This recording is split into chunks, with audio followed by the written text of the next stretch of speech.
Hello! Hey, welcome. This is the Genesee County Compassion Club show. I'm your host, Jeremy, back in the studio here at All Points TV. What's going on, everybody? Happy New Year! It's been a while since I've been back in the studio. John, thanks for letting me back in here. I appreciate that. Yeah, I walked by and saw you standing by the door, and I said, well, maybe we should let him in. Yeah. The generosity is amazing around here, I tell you. It's been a while, though. It has been a while, so I'm glad to be back. Guys, I'm going to update you on what's happening with marijuana around the country, let you know what's happening down at the Genesee County Compassion Club. First of all, I just want to thank everybody down at the club for a fantastic 2016. I mean, it was a great year. You guys made it awesome. It was lots of fun. We helped out a lot of other places throughout the year. Finished out the year actually by making our donations to the Genesee County Humane Society. I know all of you that were at the club in the month of December probably noticed the Christmas tree with a whole lot of dog and cat type items surrounding it. We took all those items down right there at Christmas time, or actually right after, and made the donation. So that was one of the things we wrapped up the year with, and I mean, that's awesome. We did quite a few other things throughout the year that were charitable and so on, but we're not really getting into all that. But I just wanted to mention the Christmas tree because I thought it was cool. I think we had, I don't remember, we had a lot of poundage of dog and cat supplies, put it that way. The Humane Society was very grateful to receive all of those from you. I also received a monetary donation as well. So, and that goes along with the cages that we sponsor throughout the year. So we are loving our pets, and we're loving those animals that can't yet be our pets, and that's thanks to you guys. So thank you. All right. Man, it's been busy. We've had the holidays coming around. It's now 2017. It's going to be a big year for marijuana, I'm sure. We're starting out with a bang, of course, by having all these new states that are now legalized for recreational purposes. We've got additional medical states added onto the list now. I think we're over 26 states, maybe even 28 last count, of total states that have medical marijuana now available. Of course, that leaves quite a few still on the list yet that don't have it. And hopefully we'll see some of that change here in 2017. So it's a good thing. One thing we're probably not going to see is Obama doing anything. I know that it's a speculation that's had much conversation over the past 8 years. This is one of those things that I've talked about personally extensively, about changing our drug scheduling for marijuana in regards to the federal drug scheduling. This is something that should be occurring through an executive order. That's how it got placed into action in the first place back in the 70s when President Nixon passed the drug scheduling list. That was done by an executive presidential order. So it would take the same thing, consequently, at least you would think so logically, to remove that drug scheduling or to change it. And it doesn't appear Obama's got the guts to step up and do that. I don't think we're going to hear anything in the next couple of days, and of course his presidency is over very soon. Yeah, so I posted similar to thought too, because somebody was congratulating the medical marijuana community, was saying their goodbyes to Mr. Obama, and they said he was a great president, and I brought that up. He could have reclassed it, and they said that would have handed over the power to Big Pharma, which I don't know. What would your intake on that be? Your input on that be? It's an interesting comment, John. Thanks for bringing it up. It depends on how marijuana is rescheduled. I mean, if it gets rescheduled to a Class 2, currently it's Class 1, which says there's no medicinal value at all. It's just strictly a street drug. Classification, for lack of a better term, Section 2, or the next step down on the list, if marijuana was moved there, it would be similarly classed as other drugs like oxycodone, stuff that is highly restricted, pharmaceutical only.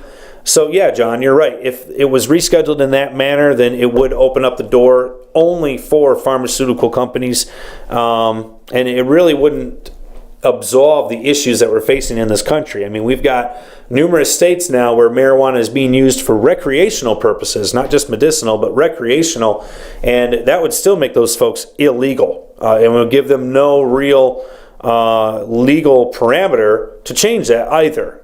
They would still be protected by their state, hopefully, but we've had the conversation before about what has supremacy. Is it the federal government or is it state government? And it's still an argument yet that has to be made. So yes, it does depend on what marijuana is rescheduled to. I would like personally to see it rescheduled down to something like a 4 or even a 5, or actually just taken right off the list would be just fine as well. But to have something that has no lethal dose associated with it be classified higher than, something like aspirin, which certainly would kill you if you took too many. I mean, it doesn't make any sense. There's no logical reasoning, no scientific reasoning behind why it is at where it is at, and it desperately needs to be changed. It's behind the times, it's archaic, it's unscientific, and it's unfortunate that Obama has not changed this. And I don't know about President Trump or President-elect Trump, what he's going to do. It doesn't sound good right now. We obviously can assume he's all about big business, so maybe things will change. We don't know what the change could be. There's a lot of options on the table. It's certainly something that we need to keep our eye on. And as I stated before, a rescheduling from a 1 to a 2 really does not do the medicinal patient very much good at all. Yes, it opens up the door for pharmaceutical companies to do research, universities to research, allows for the distribution through a pharmaceutical model, and there's companies that are waiting to do that.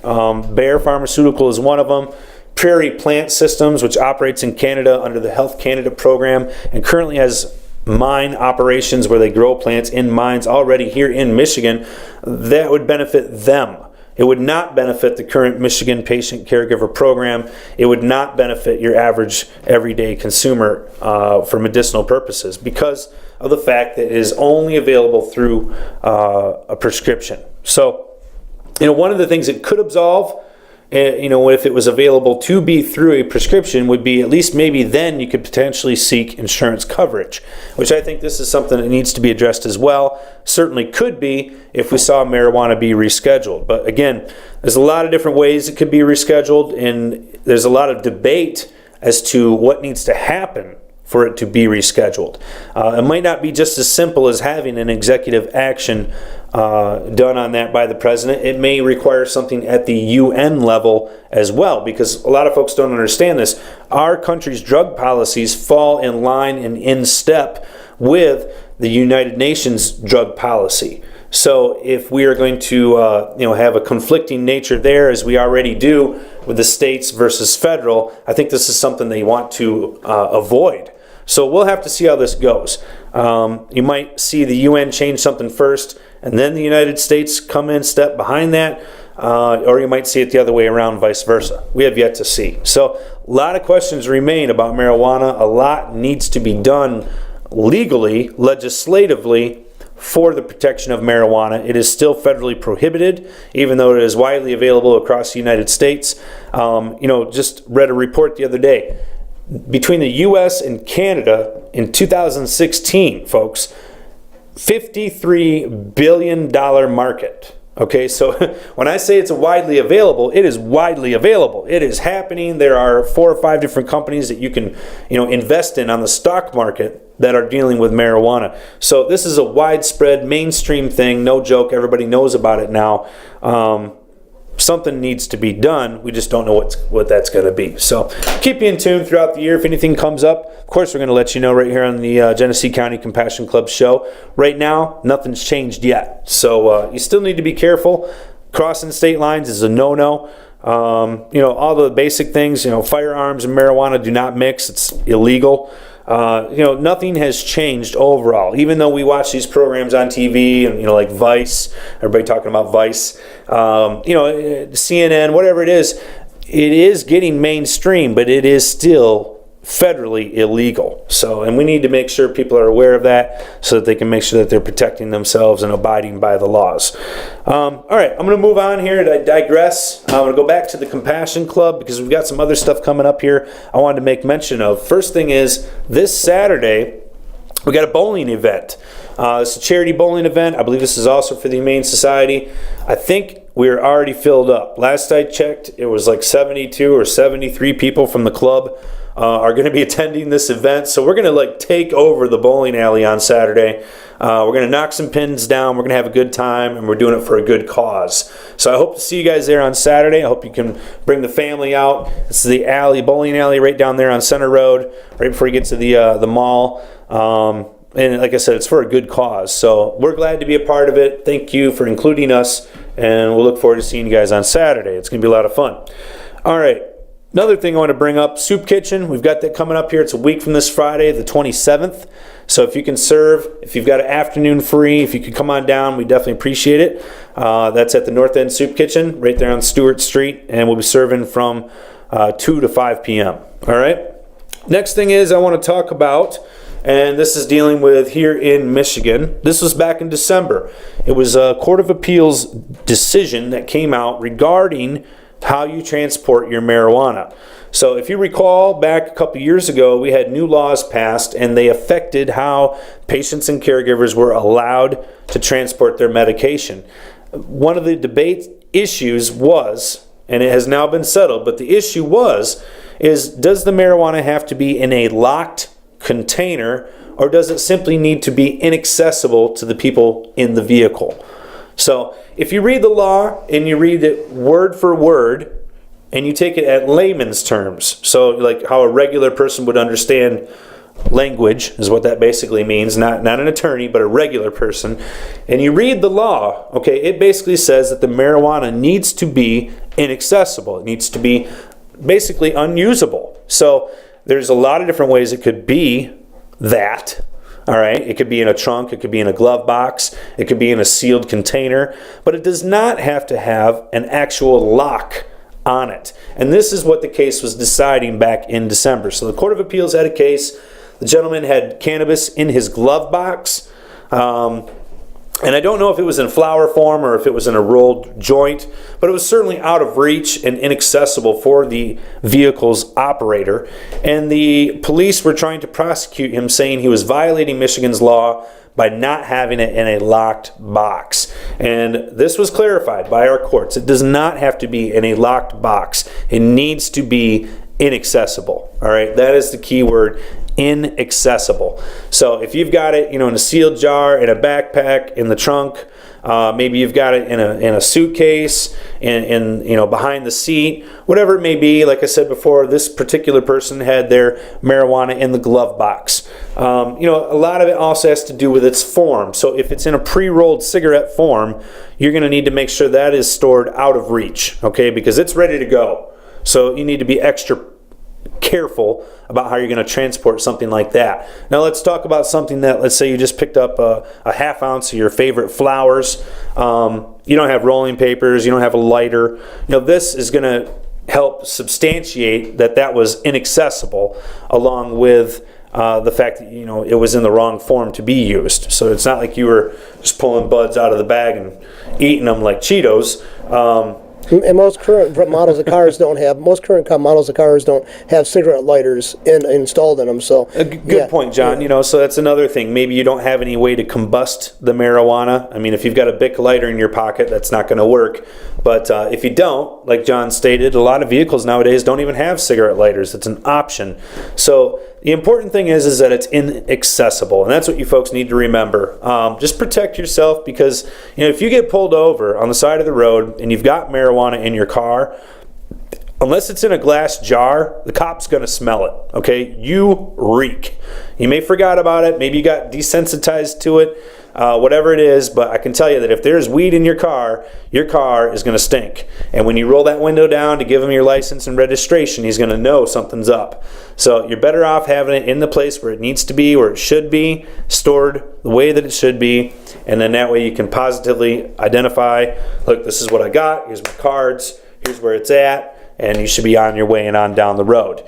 It's important that you know your rights, because I have had numerous people at the club tell me stories of being pulled over and being harassed because they didn't have an actual padlock on their locking container, or they didn't have it actually locked. It was out of reach, it was out of sight, it was inaccessible, so they were in compliance with the law, but the police officer was asking for something more than what was required by law. So it's important that you understand your rights, and your rights say that it needs to be inaccessible, not that it has to have a padlock on it, okay?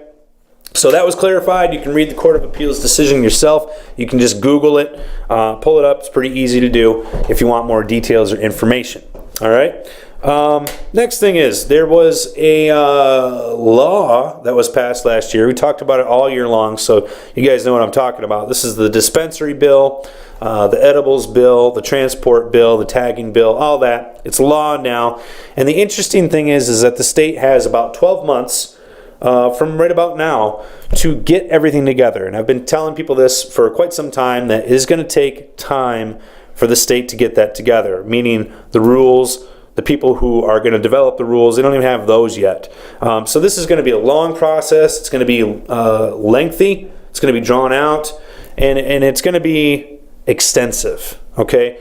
So what's happening in the meantime, and this is from a particular township down at the south end of Michigan, Southfield, actually, it's down, I believe, in Monroe County. They have already, at their city council level, made a statement at council level saying, look, we're not taking any applications for any of these new dispensaries until the state gets their act together and tells us exactly how this is going to happen. So it seems like this is just one area in the state, and I know it's happening all over the state, where we've got individuals who are interested in the new types of businesses that are now going to be licensed by the state for medical marijuana, and they're approaching their local officials and looking for approval. They're looking for zoning ordinances to be passed, language to be drawn up. These things take time, and oftentimes many of these areas already have ordinances regarding medical marijuana, its use, where it can be at, so on and so forth. So this is a complicated process because there's already laws on the books regarding this, and now you're asking for new regulations and guidelines when they really have not yet even been formed by the state. So that's what Southfield said. That's what their city council said. They said, look, we're not taking any more apps. It's not like we're going to go pass a moratorium, but we aren't going to take any applications or even talk about medical marijuana any more than we already have until the state gets their act together and lets us know exactly how things are going to go down. This is happening all over the state. So if you're one of those folks that's anxious to talk to your local township official or maybe your city council, you might want to wait a little bit until you have some actual material to go in front of them to tell them exactly, look, this is the process, here's what I'm doing, and I need an approval. So give it some time, is what I'm telling you. We'll have to see how this thing's going to go.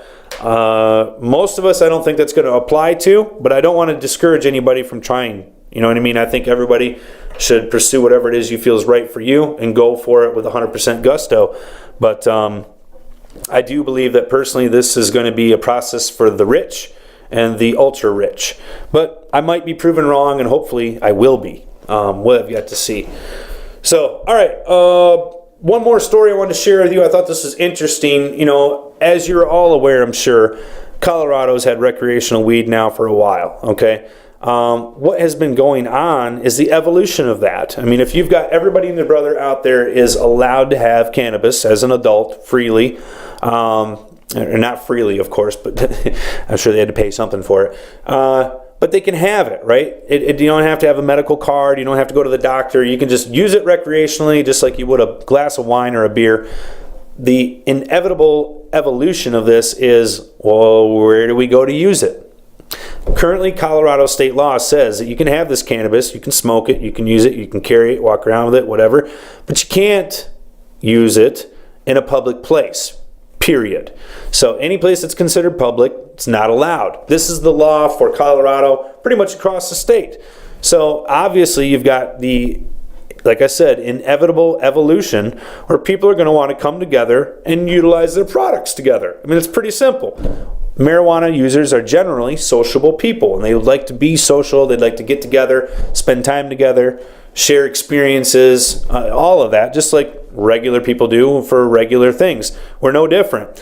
And to basically, segment that part of the population and say, look, we're letting you come out of the closet, but don't you dare step out the front door.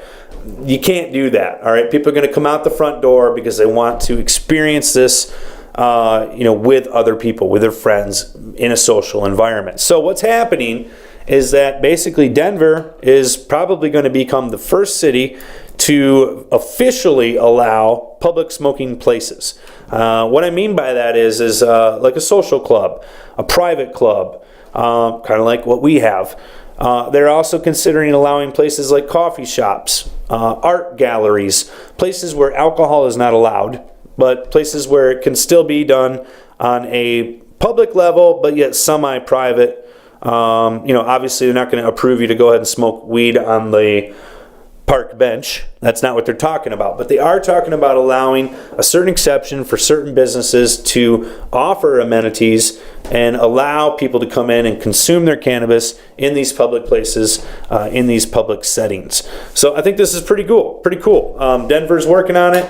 The State Liquor Control Board has already decreed that no business with a liquor license can also have marijuana use. So the state's already getting in line, and now the city of Denver is basically working and drafting rules for exactly how this is going to be allowed in their city. So I think this is neat to watch this develop. I think this is definitely the way of the future. I believe that you're going to have, maybe 20 years down the road, maybe less, but you're going to have, the places that you go to socialize that serve alcohol, and you'll have the places that you go to socialize that have cannabis. And they'll be kept separate, which they should be. But I think this is the way of the future. So it'll be interesting to see how this develops. And I know that, basically here at the Genesee County Compassion Club, we've kind of been the way of the future for a while now, right? You guys made that happen. So, that's awesome. We need to see more of that. What's your membership up to now? Oh, boy, John. I think we're over 20,000. Yeah, because last time I talked to you was around 15 or 16. Yeah. About that. Yeah, fairly certain we're over 20,000. That's pretty significant in Genesee County. Sure. Yeah. We've got members from all over the state to come to us on a regular basis, so it's certainly not just Genesee County residents. We've got people that come from the UP to come and hang out at the club. So it's a wide geographical area that we've picked up. But yeah, we continue to see growth. It's not slowing down, and we continue to see our members come back to us. That's the other important thing. So, I don't think this is going to slow down. I don't think marijuana is going anywhere. And so hopefully, year 2017 will bring about positive changes in the industry, and maybe even in the legislative area as well. It's certainly due time. It is certainly due time to stop the current policies and to move on to the next. So hopefully we can embrace that with a positive light. Not just us, but our city council members, our state legislators, our federal, government agents, and whatnot. Hopefully we can continue this momentum, and we see a positive development from it. When you look at the numbers, $53 billion that was spent between the U.S. and Canada, with only, really 50% of your states even allowing it at all. It's not like, we always hear about Colorado and the millions of dollars are chucking down every month in the marijuana market. This is $53 billion we're talking about here. So this is a lot bigger than just one state, but yet obviously there is still a lot of room left for fiscal growth. And so I think with that in mind, I think it's only going to be a snowball that continues to roll faster and get bigger. And hopefully we'll be able to see what happens. So we'll keep you informed right here on the Genesee County Compassion Club show as 2017 rolls through. Glad to be here, glad to be a part of it. And I want to say thank you to you folks for making it all possible. Thank you. G3C, you guys rock. Thanks for joining me on the podcast. Spread the word, spread the information, and catch us here next week, all right? Check out the other podcast at allpointstv.com. Make sure you can keep up on all the local news and all the other things that are happening here in the city. Certainly is a lot happening, all right? So here's to the best. I hope you guys have a fantastic 2017. Catch me here next week, all right? This is the Genesee County Compassion Club show. Thank you.